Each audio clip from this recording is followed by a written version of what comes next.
نحمده ونصلي على رسوله الكريم أما بعد فقد قال رسول الله صلى الله عليه وسلم الخير لا يأتي إلا بالخير صدق رسولنا الكريم صلی اللہ علیہ وآلہ وسلم۔ ناظرین گرامی،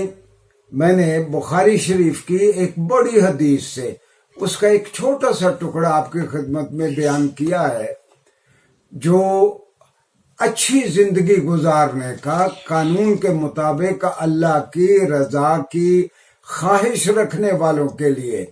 جو ایک رہنما اصول ہے۔ اور رسول اللہ صلی اللہ علیہ وسلم فرماتے ہیں الخیر لا یأتی الا بالخیر، اچھے نتائج تبھی پیدا ہوتے ہیں جب مقصد کے حصول کے لیے آپ ایسے ذرائع استعمال کریں گے جو قانون کے مطابق اور اخلاق کے مطابق ہوں گے۔ گویا رسول اللہ صلی اللہ علیہ وسلم فرماتے ہیں کہ مقاصد نیک ہوں تو مقاصد کے حصول کے لیے ذرائع بھی نیک ہونے چاہیے۔ ایسا نہیں ہو سکتا کہ چور دروازے سے حق آ جائے، حق سیدھے راستے سے آتا ہے، کبھی چور دروازے سے نہیں آتا۔ اگر کوئی یہ سوچتا ہے کہ میں اتنے ارب بے ایمانی کر کے اکٹھے کر لوں، بعد میں بہت بھلا اور اچھا اور بیبا آدمی بن جاؤں گا، یقین کیجئے کہ ایسا کبھی نہیں ہو سکتا۔ اگر کسی کے مقاصد نیک ہیں اور وہ اپنے مقاصد کو پورے کرنے کے لیے غیر قانونی ذرائع استعمال کر رہا ہے، لوگوں پہ ظلم کر رہا ہے، لوگوں کے ساتھ بے انصافی کر رہا ہے، یقین کیجئے کہ اس کے نیک مقاصد اس کو کبھی حاصل نہیں ہوں گے۔ یہ رسول اللہ صلی اللہ علیہ وسلم کی زندگی تھی۔ میں نے پچھلے بھی کئی لیکچرز میں کہا کہ یہ صرف سرور عالم صلی اللہ علیہ وسلم ہیں کہ جن کی حیات طیبہ کے ایک ایک لمحے کو شمع رسالت کے پروانوں نے محفوظ کیا ہے، آثار کی صورت میں، احادیث کی صورت میں، سیرت کی کتابوں میں آپ کی زندگی کے سبھی پہلو محفوظ ہیں۔ ہاں، یہ بھی میں آج کے بچوں کو یاد دلا دوں کہ گزشتہ کو 200 سال سے جرمنی سے ایک تحریک شروع ہوئی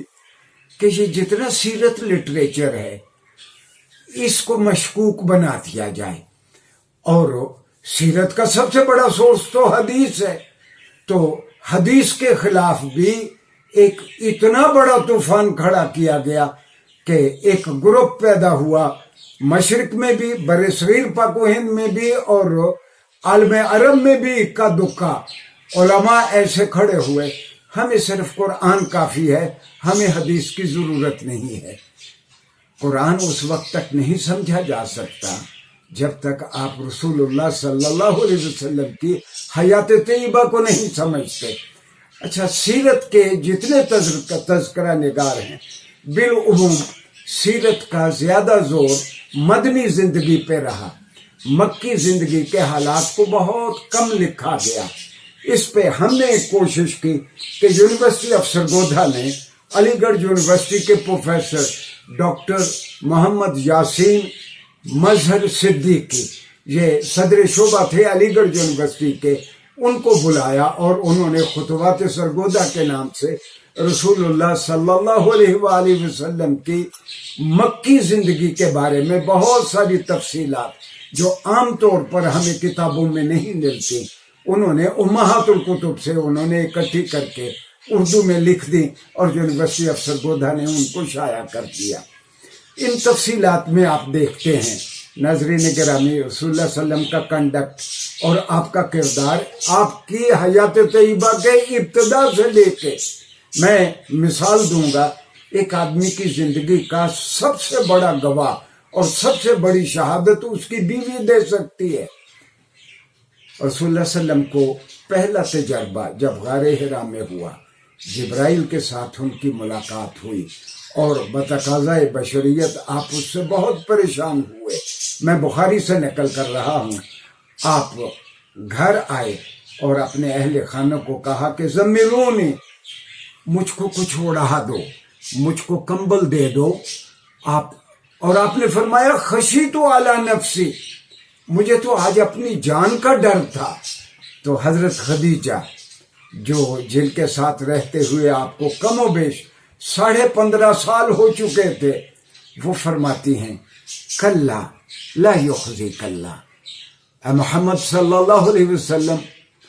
اللہ تعالیٰ ہرگز آپ کو پریشان نہیں ہونے دے گا۔ کیوں پریشان نہیں ہونے دے گا؟ یہ دراصل تفصیل ہے آپ کی حیات طیبہ کی، نبی بننے سے بھی پہلے کی۔ آپ فرماتی ہیں کہ انک لتصل الرحم،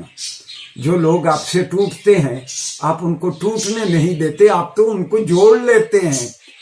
اور وہ پھر فرماتی ہیں وَتَحْمِلُ الْكَلَّ وَتَكْسِبُ الْمَعْدُومَ، ایسا شخص جو اپنا بوجھ نہیں اٹھا سکتا، آپ بڑھ کے اس کا بوجھ اٹھا لیتے ہیں۔ مثال کے طور پر کوئی مقروض ہے اور اس کا قرض خواہ اس کی گردن دبائے ہوئے ہے، آپ کو پتہ چلتا ہے، آپ جا کے